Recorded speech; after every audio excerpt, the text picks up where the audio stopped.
आज की क्लास में हम ब्लर ऑप्शन को देखने वाले हैं। मैं इस इमेज को सिलेक्ट करूंगी और बिटमैप मेन्यू में आऊंगी। बिटमैप मेन्यू में आर्ट स्ट्रोक के नीचे ब्लर ऑप्शन है और इसमें काफी सारे ब्लर के ऑप्शन हमें दिए हुए हैं और यहाँ जितने भी इफेक्ट हैं वो ब्लर ही करते हैं, लेकिन इनके ब्लर करने का तरीका डिफरेंट होता है और डिफरेंट इफेक्ट हमारे इमेज पर आ रहे होते हैं। इनमें क्या डिफरेंस है वन बाय वन करके देखते हैं। मैं हूं आपकी टीचर मुबीना बारी और आप देख रहे हैं एफर्ट फॉर सक्सेस।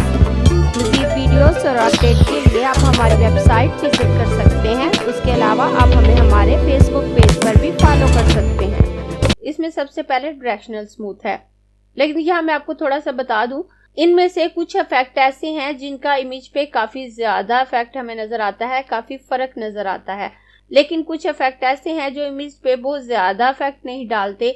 बाहर हमें इमेज में कोई फर्क नजर नहीं आता और उन्हीं में से एक इफेक्ट डायरेक्शनल स्मूथ है। जब मैं डायरेक्शनल स्मूथ पे क्लिक करूंगी तो मुझे मेरी इमेज में कोई फर्क नजर नहीं आएगा। अगर मैं इस पे क्लिक करूं तो आप देखें इस तरफ मेरी ओरिजिनल इमेज है और इस तरफ मेरा प्रीव्यू है, लेकिन मुझे इनमें कोई फर्क नजर नहीं आ रहा। मैं इस पैनल को थोड़ा सा साइड पे करके अगर यहाँ से प्रीव्यू को ऑफ कर दूं तो आप देखें आपको इमेज पे भी कोई फर्क नजर नहीं आएगा। मैं इसको यहाँ से कैंसिल कर देती हूँ और उसके बाद दोबारा बिटमैप मेन्यू में आकर ब्लर ऑप्शन पे आऊंगी। इसी तरह से स्मूथ और सॉफ्टन इफेक्ट भी ऐसे हैं। इन दो इफेक्ट को भी मैं स्टार्ट में ही आपको बता देती हूँ, उसके बाद बकाया तमाम इफेक्ट को हम वन बाय वन देखेंगे और एक्चुअल में इनका इफेक्ट क्या होता है और इनमें क्या फर्क है वो मैं भी थोड़ी देर में बताती हूँ। पहले मैं आपको इसी इमेज पे इनको अप्लाई करके दिखाती हूँ कि कितना फर्क आएगा अगर आप इनको किसी इमेज पर अप्लाई करते हैं। तो उसके बाद मैं स्मूथ इफेक्ट पे क्लिक करूंगी और अगर मैं इस प्रीव्यू को जूम करके दिखाऊं तो बहुत मामूली सा फर्क इसमें आपको नजर आएगा। डायरेक्शनल स्मूथ में तो वो फर्क भी नजर नहीं आ रहा होता, लेकिन सॉफ्टन में वो मामूली सा फर्क यहाँ आप देख सकते हैं। ये हमारी ओरिजिनल इमेज है और ये हमारी वो इमेज है जिस पे इफेक्ट अप्लाई हो रहा है, तो ये इसकी निस्बत थोड़ी सी स्मूथ नजर आ रही है, लेकिन ये इफेक्ट भी बहुत हल्का सा है, ज्यादा फर्क नहीं है। मैं इसको भी क्रॉस कर देती हूँ और उसके बाद दोबारा बिटमैप मेन्यू में आकर ब्लर ऑप्शन पे आऊंगी और उसके बाद सॉफ्टन पे क्लिक करूंगी। सॉफ्टन पे क्लिक करके अगर मैं इसको जूम करूं तो इसका इफेक्ट भी बहुत थोड़ा और ना होने के बराबर है, हमें कुछ ज्यादा फर्क नजर नहीं आ रहा। बहुत मामूली सा सॉफ्ट किया है इस इमेज को जिस पे इफेक्ट अप्लाई हो रहा है। अब इनमें क्या फर्क है वो मैं आपको बताती हूँ। जब हम कोई वेक्टर क्रिएट करने के बाद उसे बिटमैप में कन्वर्ट करते हैं और उसके बाद उसको स्मूथ करना चाहते हैं कि उसके कॉर्नर एकदम से ज्यादा शार्प ना लगे, तो उस वक्त इन इफेक्ट्स को यूज करते हैं। इनमें क्या डिफरेंस है वो मैं आपको बताऊंगी। मैं एक रेक्टेंगल लूंगी और रेक्टेंगल लेने के बाद यहाँ बहुत छोटा सा रेक्टेंगल ड्रॉ कर लेती हूँ, क्योंकि जब हम इसको जूम करके देखेंगे इन चारों इफेक्ट को एक साथ, तो अगर हमारा रेक्टेंगल बड़ा होगा तो चारों रेक्टेंगल को एक साथ बड़ा करना मुश्किल हो जाएगा और हमें इफेक्ट एक्चुअल में ठीक से नजर नहीं आएगा। इसलिए मैं बहुत छोटे साइज का रेक्टेंगल यहाँ पे लगा रही हूँ और उसके बाद मैं इसकी आउटलाइन को ज्यादा करके 2 पॉइंट कर देती हूँ। 2 पॉइंट करने के बाद मैं उसकी आउटलाइन में पर्पल कलर कर देती हूँ और इसके अंदर येलो कलर फिल कर दूंगी और उसके बाद मैं इसकी एक कॉपी लेकर यहाँ पे रख दूंगी और उसके बाद मैं इस कॉपी को सिलेक्ट करूंगी जो मैंने ली है और इसको बिटमैप में कन्वर्ट कर दूंगी ताकि मैं इस पे ब्लर ऑप्शन अप्लाई कर सकूं, क्योंकि ब्लर ऑप्शन हमारा इमेज पे वर्क करता है, बिटमैप पे वर्क करता है, वेक्टर ऑब्जेक्ट पे वर्क नहीं करता। और इस वक्त ये रेक्टेंगल एक वेक्टर है तो पहले हम इसको बिटमैप में कन्वर्ट कर लेंगे। तो मैं यहाँ कन्वर्ट टू बिटमैप पे क्लिक करूंगी और यहाँ से ओके कर दूंगी। अब ये एक बिटमैप बन चुका है। अब अगर मैं इसके कलर को चेंज करना चाहूँ तो आप देखें यहाँ से मैं किसी भी कलर पे क्लिक करूंगी तो ये चेंज नहीं होगा। उसके बाद मैं इसकी मजीद 2 कॉपीज ले लेती हूँ। अब मैं इसको सिलेक्ट करूंगी। सिलेक्ट करने के बाद बिटमैप मेन्यू में आकर ब्लर ऑप्शन पे आऊंगी और यहाँ डायरेक्शनल स्मूथ इफेक्ट इस पे अप्लाई कर दूंगी और यहाँ से इफेक्ट की परसेंटेज को फुल रखते हुए ओके कर दूंगी। उसके बाद मैं इस रेक्टेंगल को सिलेक्ट करूंगी, बिटमैप मेन्यू में आकर ब्लर ऑप्शन पे आऊंगी और इस पे स्मूथ इफेक्ट अप्लाई करूंगी और इसको ओके कर दूंगी। उसके बाद मैं इस रेक्टेंगल को सिलेक्ट करूंगी, बिटमैप मेन्यू में आकर ब्लर ऑप्शन पे आऊंगी और इस पे सॉफ्टन इफेक्ट अप्लाई कर दूंगी और ओके कर दूंगी। ओके करने के बाद अब मैं आपको जूम करके इनके दरमियान फर्क दिखाती हूँ। अब आप इनके दरमियान फर्क देख सकते हैं। यहाँ अब आपको चारों बॉक्सेस जूम नजर आ रहे हैं और इनकी आउटलाइन नजर आ रही है। अब आप इस वाले इमेज पे गौर करें तो ये एक वेक्टर इमेज है, इसलिए इसके कॉर्नर हमें शार्प लग रहे हैं, लेकिन इस पे हमने डायरेक्शनल स्मूथ अप्लाई किया था। तो आप देख सकते हैं, मैं इसको मजीद थोड़ा सा जूम कर लेती हूँ। इसके बाहर की तरफ ये थोड़ी सी स्मूथनेस आई है, इसने इसके कलर को बाहर की तरफ थोड़ा सा फैला दिया है और इस तरफ भी आपको थोड़ा सा कलर फैला हुआ नजर आएगा। आप देखें यहाँ पर इसने येलो कलर को भी स्मूथ किया है, इसने कलर्स को आपस में मिक्स नहीं किया बल्कि उसी कलर को स्मूथ किया है। पर्पल कलर को पर्पल के साथ स्मूथ किया है और येलो को येलो के साथ, और यहाँ पे ये दोनों कलर मिक्स होते हुए नजर आ रहे हैं। आप इन दोनों को देख सकते हैं, ये डायरेक्शनल स्मूथ का इफेक्ट है। मैं वापस पेज को जूम आउट करूंगी, इस रेक्टेंगल को जूम करूंगी जिस पे सॉफ्टन इफेक्ट अप्लाई हुआ है। अब आप इस पे देखें तो यहाँ पर जो स्मूथनेस आई है वो एक लेयर की सूरत में आई है। इस पर्पल कलर को उसने एक लेयर में फैलाया है, जबकि यहाँ पर पर्पल कलर 3 लेयर्स में फैल रहा है। यहाँ बिल्कुल लाइट पर्पल है जो व्हाइट से मिलता जुलता है, यहाँ उससे थोड़ा सा डार्क, यहाँ उससे थोड़ा सा डार्क, और उसके बाद ये ओरिजिनल इमेज है और ये कॉर्नर भी आप देख सकते हैं। और इस तरफ भी ये लाइट पर्पल, उसके बाद ये येलो, और यहाँ भी उसने लेयर बाय लेयर 3-4 लेयर्स में उस कलर को फैलाया है।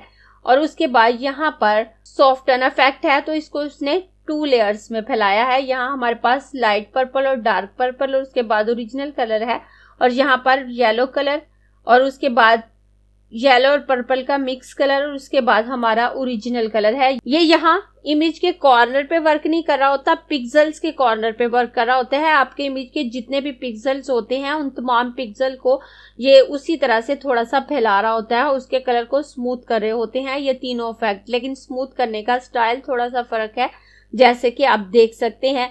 ये हमारा डायरेक्शनल स्मूथ है, ये हमारा स्मूथ है और ये हमारा सॉफ्टन इफेक्ट है।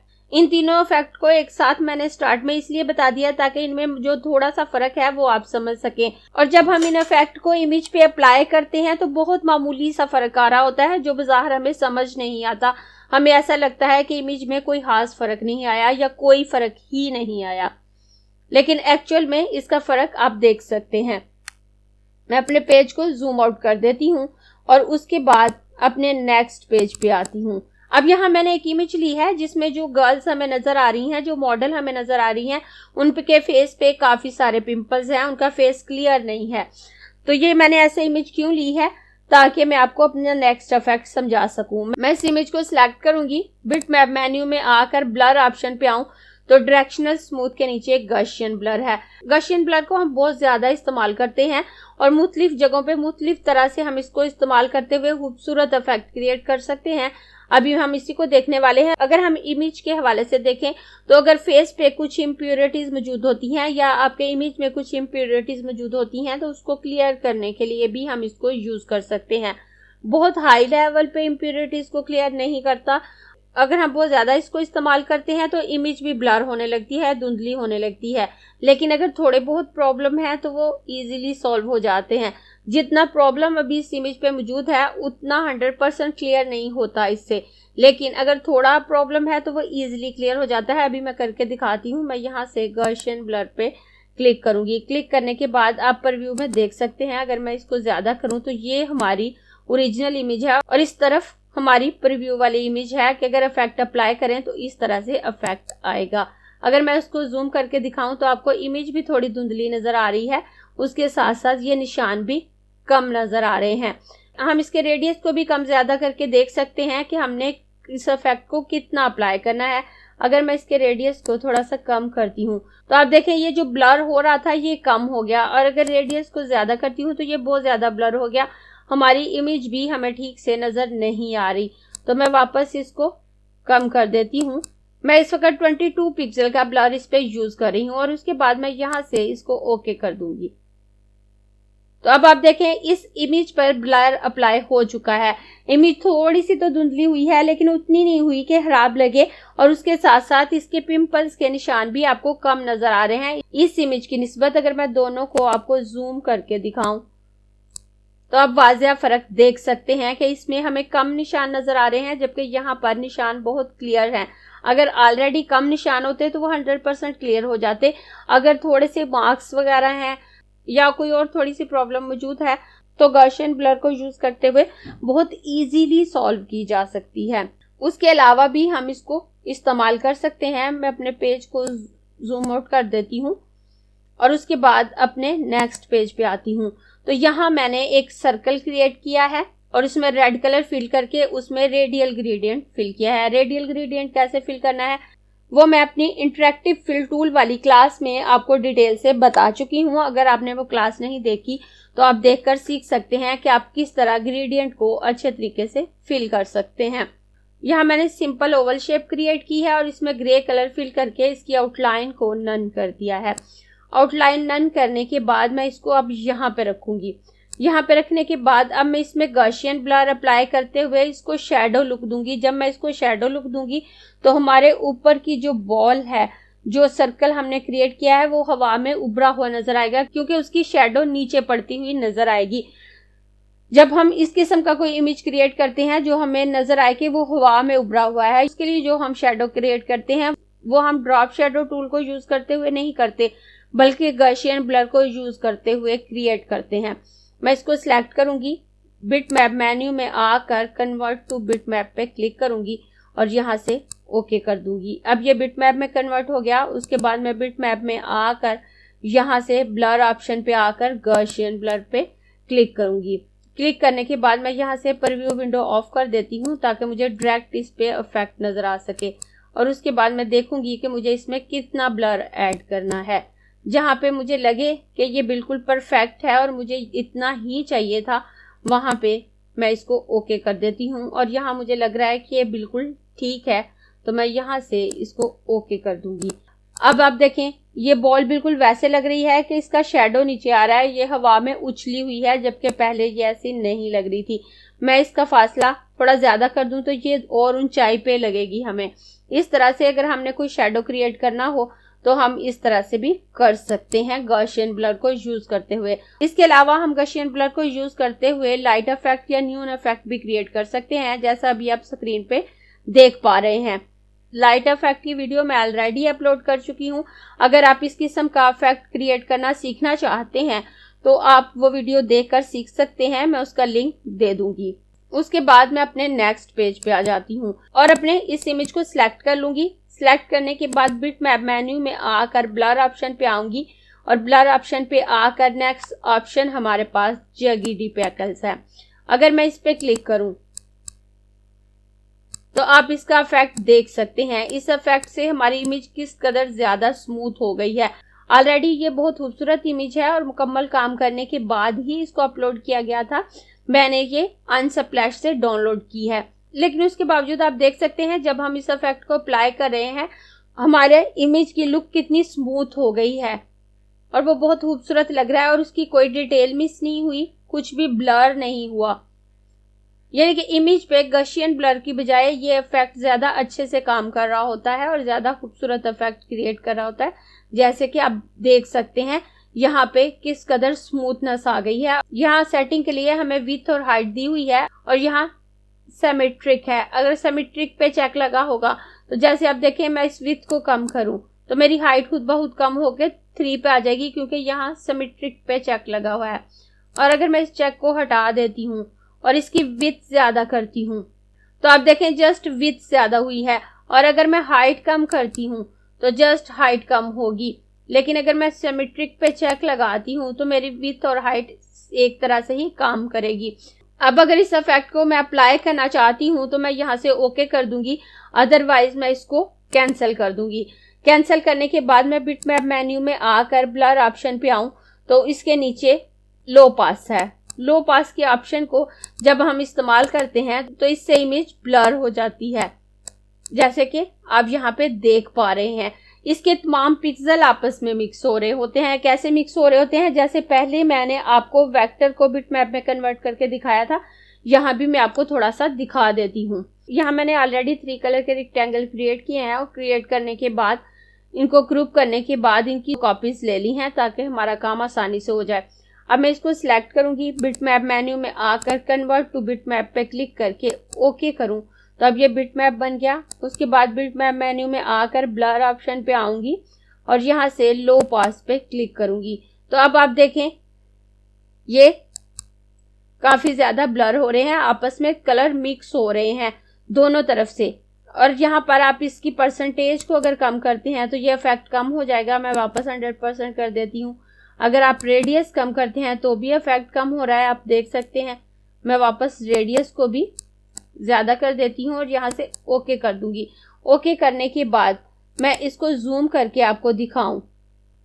अब आप देख सकते हैं कि ये किस कदर ज्यादा मिक्स होकर कलर हमारे पास आ रहे हैं तमाम कॉर्नर। ये हमारी ओरिजिनल इमेज है जो कि वेक्टर है और ये हमारा बिटमैप इमेज है जिस पे हमने लो पास इफेक्ट अप्लाई किया था। अगर मैं यहाँ से इसको जूम करके दिखाऊं तो आप इसकी लेयर देख सकते हैं किस कदर ज्यादा कलर के पिक्सेल्स मिक्स हो रहे हैं। ये आसपास के तमाम पिक्सेल्स को मिक्स कर रहा होता है, तमाम पिक्सेल्स के कलर को मिक्स कर रहा होता है। मैं वापस जूम आउट कर देती हूँ। उसके बाद मैं अपने नेक्स्ट पेज पे आ जाती हूँ और इस इमेज को सिलेक्ट करूंगी। सिलेक्ट करने के बाद बिटमैप मेन्यू में आकर ब्लर ऑप्शन पे आऊं तो लो पास के नीचे मोशन ब्लर है और जब हम मोशन ब्लर अप्लाई करते हैं तो बिल्कुल इस तरह से इफेक्ट आ रहा होता है कि कोई चीज तेजी से मूवमेंट कर रही है।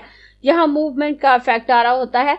अगर मैं मोशन ब्लर पे क्लिक करूं तो यहाँ आप देखें ये इफेक्ट बिल्कुल उसी तरह से आ रहा है जैसे ये मोटर बाइक तेजी से मूव कर रही है। मैं इसे थोड़ा सा जूम आउट करके आपको दिखाती हूँ। यहाँ ये मोटरसाइकिल तेजी से मूव करती हुई नजर आ रही है जब हमने मोशन ब्लर अप्लाई किया है। उसके बाद यहाँ डिस्टेंस है। अगर मैं डिस्टेंस कम करती हूँ तो हमारा इफेक्ट कम हो जाएगा। अगर मैं डिस्टेंस ज्यादा करती हूँ तो ये बहुत ज्यादा हो जाएगा और ज्यादा ब्लर नजर आएगा। मैं वापस इसको 99 पिक्सल पे ले आती हूँ। उसके बाद यहाँ पर इग्नोर पिक्सल आउटसाइड इमेज है।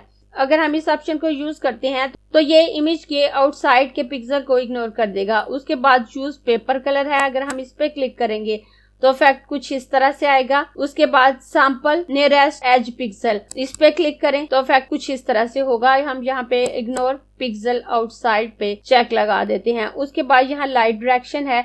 अगर आप इसको चेंज करें तो आपके इफेक्ट की डायरेक्शन भी चेंज होगी जैसे आप यहाँ पे देख सकते हैं। यहाँ से भी आप अपनी मर्जी से इस इफेक्ट को अप्लाई कर सकते हैं। मैं वापस इसको इसके ओरिजिनल पॉइंट पे ले आती हूँ और यहाँ पे इफेक्ट को 100% रखते हुए यहाँ से ओके कर दूंगी। अब इफेक्ट अप्लाई होने के बाद ये इमेज हमें एकदम से ऐसे नजर आ रही है जैसे ये मोटर बाइक तेजी से मूव कर रही है और आगे की तरफ जा रही है।